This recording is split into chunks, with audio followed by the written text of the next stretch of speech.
The woman in the torn shawl.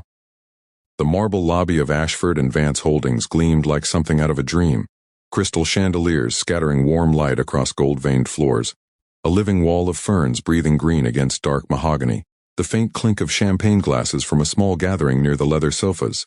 It was the kind of place where every surface seemed to whisper money, and every person inside knew it, which was exactly why no one expected to see her. She shuffled in through the revolving doors just after 2 in the afternoon, wrapped in a shawl so worn it had gone the color of old rust, her feet bare except for sandals held together with string. Her hands, cracked and weathered, gripped the edge of the reception counter like it was the only solid thing left in the world. She was murmuring something, an address, a name, a plea. But her voice was thin, swallowed by the grandeur around her.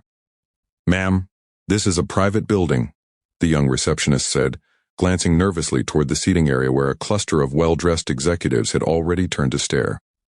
"I'm looking for my son," the old woman said. "He works here.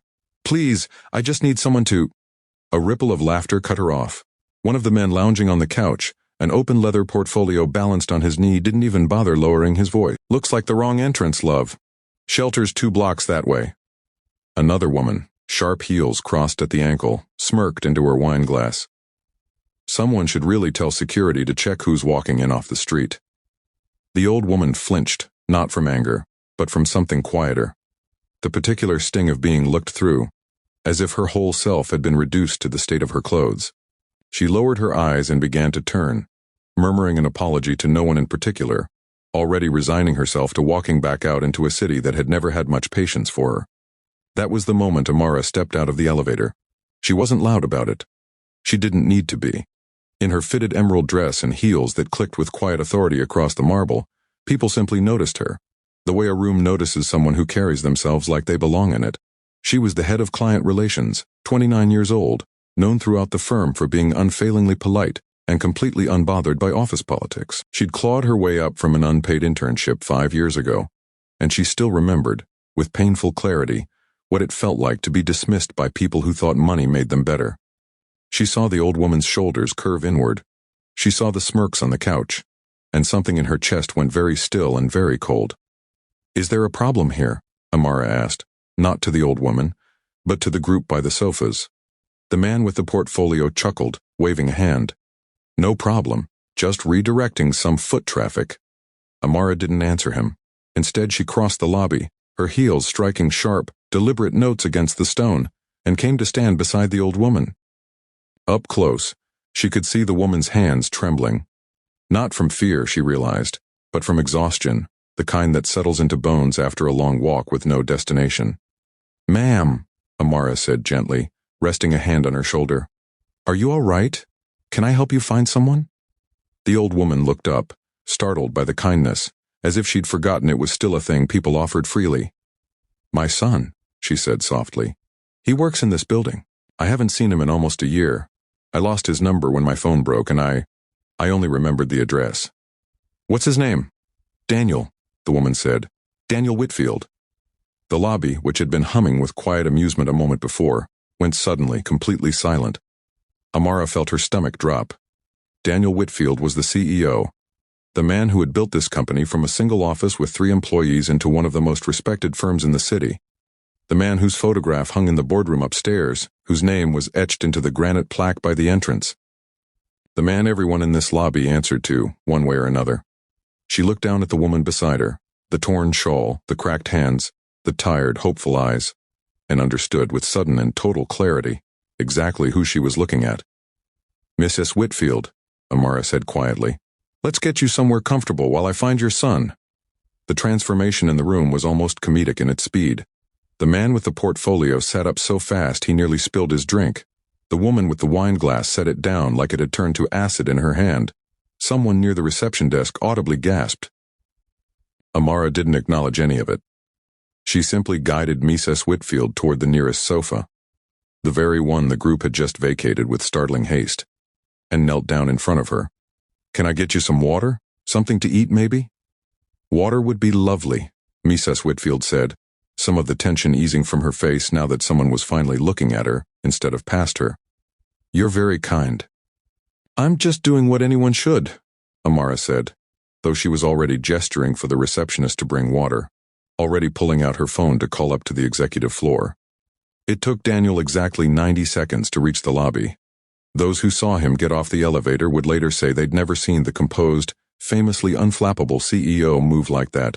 Jacket forgotten on his chair upstairs, tie loosened, eyes scanning the room with something close to panic, until they landed on the woman in the rust-colored shawl. "Mom?" Mrs. Whitfield's whole face broke open with relief and joy. "Daniel?"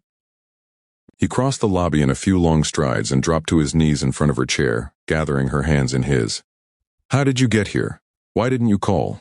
I would have sent a car. I would have come myself. My phone broke, sweetheart, and I didn't want to be a bother." She smiled, patting his cheek the way mothers do regardless of how old or important their children become. "I just wanted to see your face. It's been so long." Daniel's throat worked visibly as he fought down whatever emotion was climbing up into it. He turned briefly to Amara, who was still crouched beside them, water glass in hand. "Thank you," he said, voice rough. "Thank you for—" He stopped, glancing at the group by the sofas, who were now suddenly very interested in their phones and portfolios.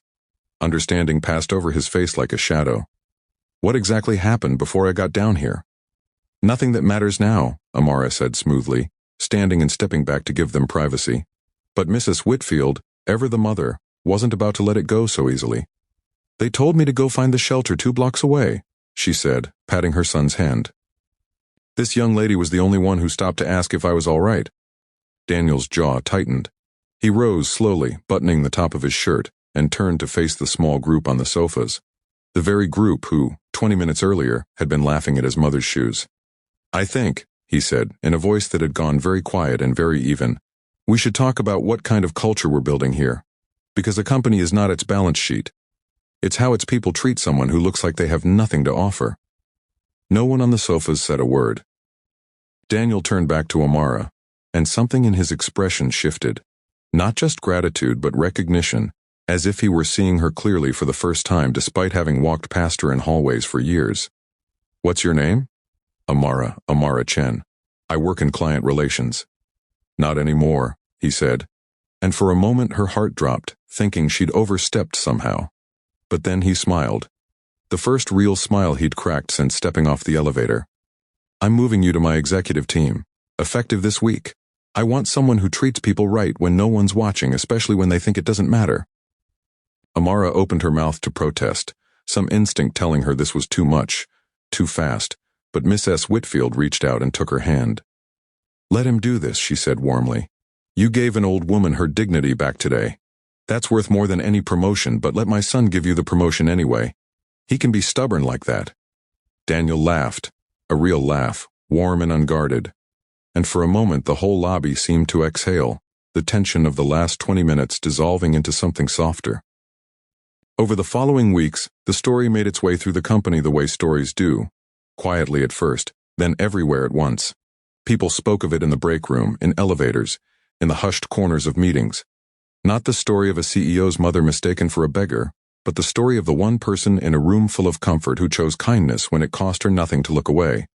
Daniel eventually made real changes, a company-wide values training, a mentorship program that paired new hires with people from difficult backgrounds, a standing reminder in every orientation packet that everyone who walked through those doors, however they were dressed, deserved to be treated with basic human respect. But for Amara, the real reward wasn't the title or the office upstairs. It was something quieter. The way Mrs. Whitfield squeezed her hand every time she visited the office after that, the way she'd say, softly each time, "You saw me. Most people don't." And Amara understood, in a way she hadn't fully grasped before that afternoon, that kindness was never really about the person you were helping. It was about who you decided to be in the moment before anyone was watching to see if you would.